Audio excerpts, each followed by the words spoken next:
संसद में वंदे मातरम पर बहस चल रही थी। इसी बीच नगीना से सांसद भीम आर्मी चीफ चंद्रशेखर रावण ये कहते हुए पार्लियामेंट में नजर आए कि आज मूलभूत सुविधाओं पर भी बहस होनी चाहिए, क्योंकि दलित और वंचित वर्ग पूरी तरीके से पिछड़ रहा है और उनको दबाया और सताया जा रहा है। आइए आपको उनका ये भाषण सुनवाते हैं जो संसद में उन्होंने दिया चंद्रशेखर रावण ने। उसके बाद आप कमेंट बॉक्स में ये बताना कि क्या चंद्रशेखर रावण सही कह रहे हैं या गलत कह रहे हैं। इतिहास पे बात होगी, जो आज नहीं है उन पे बात होगी, लेकिन वर्तमान पे भी तो बात होनी चाहिए ना। वर्तमान पे इतिहास से हमें सीख लेनी चाहिए। आज क्या हाल है देश के, बुनियादी सुविधाएं लोगों को नहीं मिली, रोटी कपड़ा मकान की व्यवस्था नहीं है, और जुल्म जाति अन्य अत्याचार दलितों पे, पिछड़ों पे, मुसलमानों पे, आदिवासियों पे लगातार जारी। और कोई कहने सुनने वाले जब भी कोई अपनी आवाज उठाएगा उसको देश विरोधी घोषित कर दोगे, धर्म विरोधी घोषित कर दोगे। इस प्रथा से क्या देश आगे बढ़ सकता है? एक ऐतिहासिक प्रमाण बता रहा हूं जी, खत्म करते हुए ऐतिहासिक प्रमाण बता रहा हूं।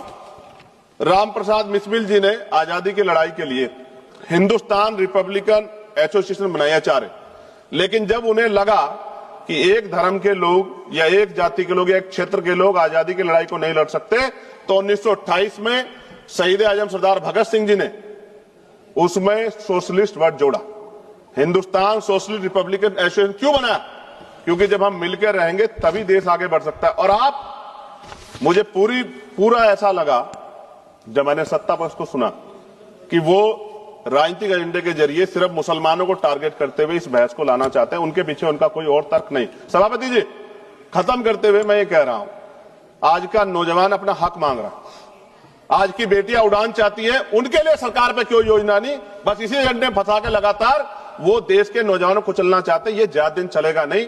मैं आपके माध्यम सरकार से कहना चाहता हूं कि बुनियादी मुद्दों पर चर्चा करें, बेरोजगारी पर चर्चा करें, महंगाई पर चर्चा करें, महिला सुरक्षा पे, सम्मान पे, उनके सशक्तिकरण पे चर्चा करें, और देश की तरक्की पे मिलकर कैसे आगे बढ़े इस पर चर्चा करें। बहुत बहुत धन्यवाद।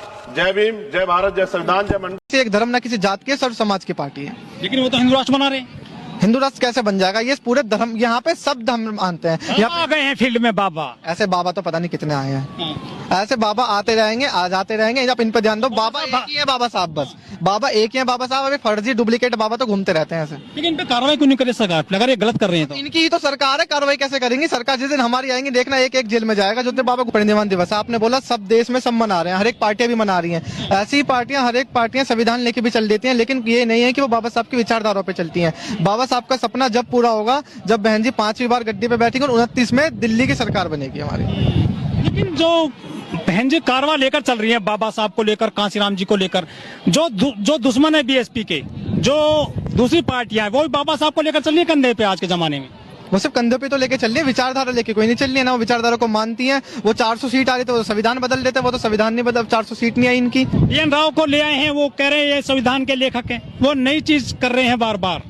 देखो ऐसे कार्टून तो बहुत आते रहते हैं, लेकिन यहाँ पे लोग इन पे ध्यान मत दो। बाबा साहब ने हमारा संविधान लिखा है। जलने वाले बाबा साहब के जाने के बाद भी उनकी मूर्तियां तोड़ते हैं, पहले भी उनसे जलते थे। तो ये तो ऐसे ही कारवां चलते रहेंगे, ऐसे आएंगे जाएंगे, इनसे हमें फर्क नहीं पड़ता। लेकिन लखनऊ में तो